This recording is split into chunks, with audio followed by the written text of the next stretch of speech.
Well, South Africa's education landscape reaches a major milestone this October as the South African Qualifications Authority, better known as SAQA, celebrates 30 years of the National Qualifications Framework. And to mark the occasion, SAQA is hosting a landmark international conference at the Radisson Hotel here in Johannesburg from the 6th to the 9th of October.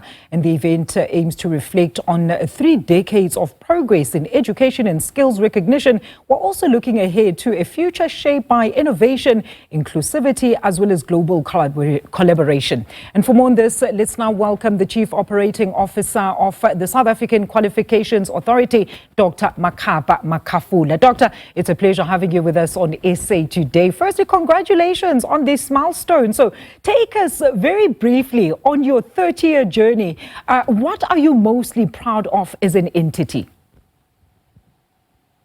Good afternoon, Felicia, to your audience and your listeners as well. And thank you very much for allowing us to share with you this great milestone. As you know, that we'll be hosting a conference, just to repeat what you just said.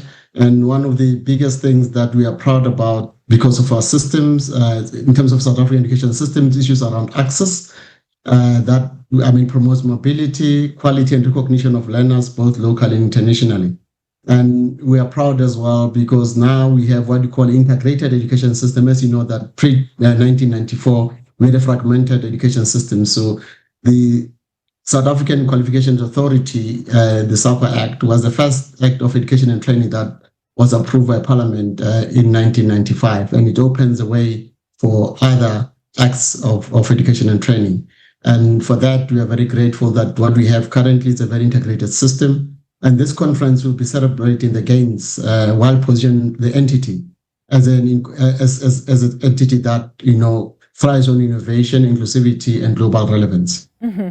Now, Doctor, in the advent of distance learning, shortage of spaces among some, of course, universities in the country, SAQA is actually able to evaluate and recognize foreign qualifications. So you've done immense work in assuring that those that cannot afford to be studying at South African universities but do have access to some of our neighboring universities can actually do so. This is quite a turning point, specifically when we're talking about those issues of a high cost of education as well as limited space for the new entrants at a higher learning level.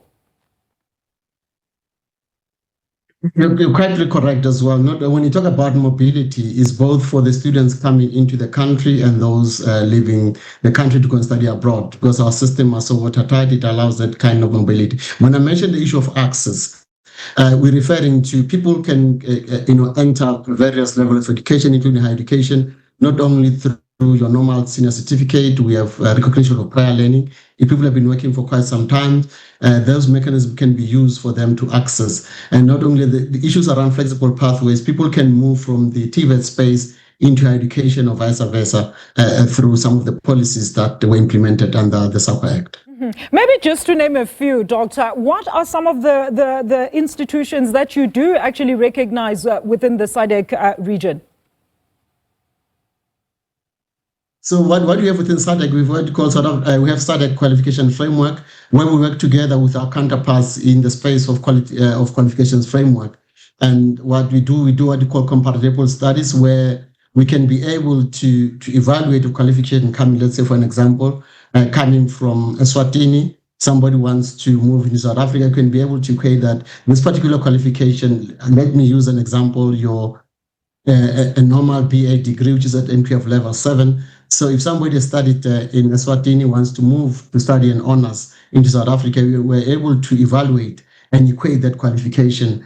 And we engage with the authorities locally as well in those institutions to ensure that the person who has this qualification is indeed credible. It's not something that it cannot be challenged, but be able to say it went through the rigor of quality assurance processes in that particular country. And we are part of the SADC Quality Assurance Framework, and we are also part and parcel of what you call the Africa Continental Qualifications Framework, where we're trying to get the whole of the continent be part and parcel of the NQF family.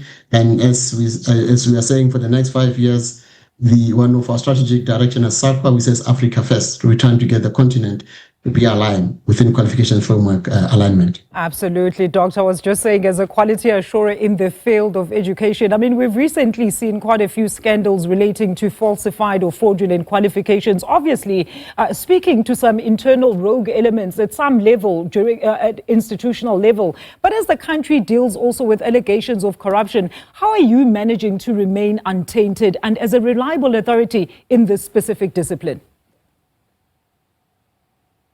I think one of the things that I'm glad to mention issues around misrepresentation that has been added as part of our responsibility to look into misreps of qualifications.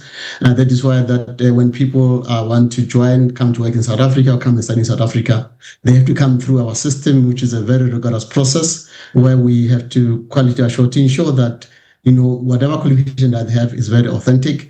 And indeed, some people don't come through our processes. Because they didn't come through that, you find that, people find themselves, having not have, proper qualifications to even, not only that, to secure employment and also to be able to study further. So we're sitting as a custodian of ensuring authenticity of qualifications. That is why the issues around quality assurance, and we work with our counterparts globally, whether being within the continent, outside the continent as well. And even those authorities, they tend, if any South African leaves South Africa to go and study in their countries, they come to SAQA to say, is this, authentic qualification? Can we really verify?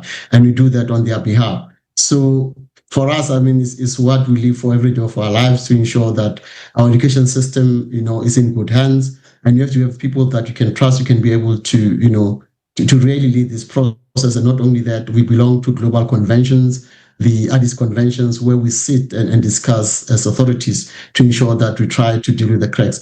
But let's not underestimate this, because this is a very big, huge market of original qualifications where people thrive in that space if due processes are not followed. Absolutely, Doctor. We've seen the thriving and mushrooming of course, unvetted higher institutions of learning. So maybe, SAQA coming into this space just to be an overall regulator could do quite a lot of difference in rooting out these institutions that actually promise some learners a qualification that is actually not recognized by SAQA. But in closing, Doctor, let's end on a good note. What does SAQA then have in store in the next 30 years? I know you said you have a next 5-year plan, but let's talk the next 30 years. What can you assure those who are forever striving to better themselves through education? What can you guarantee for them? What quality assurance, basically, can you promise them as SAQA?